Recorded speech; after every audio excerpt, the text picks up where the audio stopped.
Hey, what up? It is your girl MD and welcome back to my channel. Today's video is all about the truth behind the hair plateau, or the more common myth of, oh, my hair is not growing past a certain length. So if that is something you have said or thought, this video is just for you. And if you have not subscribed, make sure you do so. I don't want you to miss out on any of my uploads. So let's get into the video.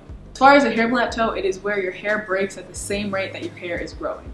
As a result, it appears that this is going to mislead you into thinking that your hair is just not growing. So what our job is to figure out why your hair is breaking and how we can stop it. So before I go over the typical things that you probably already know, I'm not going to make you wait to the end of the video to tell you what I really think is the hidden enemy behind the plateau. Plus, you might not even really make it to the end of the video, so let's just get to the chase.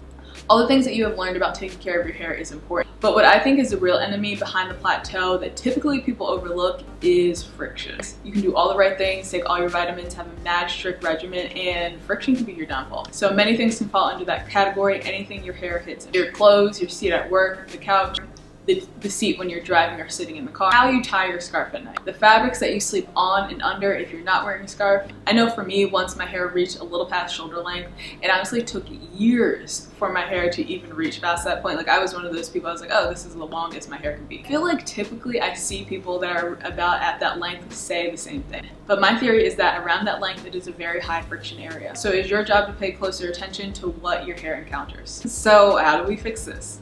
Wear your hair up more often than not, especially when you're wearing rough fabrics. So when the colder months roll back around and you go back to wearing a wool or rough type coat, consider wearing a silk scarf around your shoulders to where your hair hits. Your car seat, your seat at work, or even your favorite seat at home.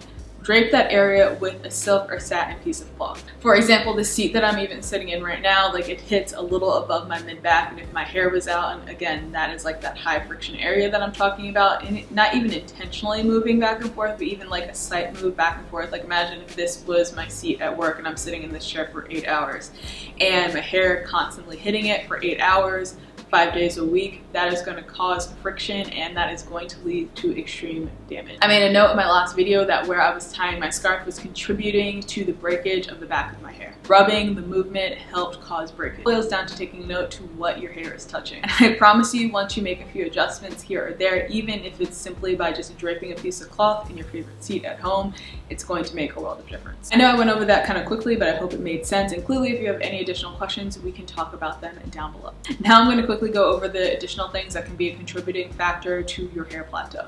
Again, your hair is growing, it's just not retaining the length. On average, everybody grows about ½ an inch a month. I mean, some people might grow a little bit more than that, but that's pretty much on average what everyone grows. And your job is to figure out how to make sure you can maintain and keep that ½ an inch. So then by the end of the year, you have at least about a good 6 inches under your belt, maybe more. First up, too much moisture. So that can lead to reducing the elasticity and weakening your hair. Protein overload. Most know that can cause your hair to get brittle and easily break. Over manipulation. That can lead to breakage, dryness, and shedding. Being too rough, so we need to remember to detangle properly. Don't manhandle your hair. Just don't be too rough. Okay, so let's talk about styling. Sometimes styles aren't properly installed or properly maintained. If it is left in too long, you should leave your protective styles in for about 4 to 6 weeks, and then give your hair a little bit of a break for about 1 to 2 weeks in between your protective styling. Even when you do take your hair out from your protective style, make sure you are treating your hair properly. So remove your excess shedding, make sure you're doing protein treatments and deep conditioners, make sure you're getting a proper trim. So tools and accessories can also be overused and misused. That can be your brush, your comb, your pick, hair ties, hair clips, that kind of stuff. Go for heat styling as well. We all know by now that the overuse of heat styling is going to lead to damage and stunt the growth of your hair and its thickness.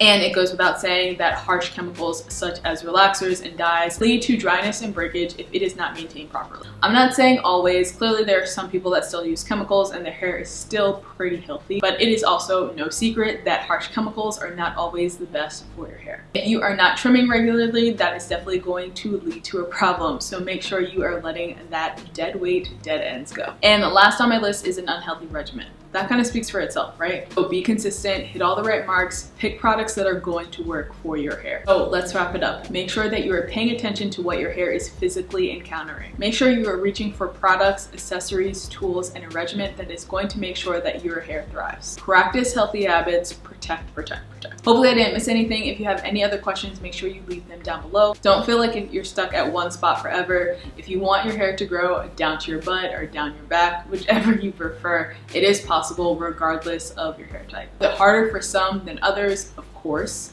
but it is possible nonetheless. I hope you guys found this helpful. Thank you so much for watching, and like always, I love you, I appreciate you, and I will see you guys in the next video. Peace.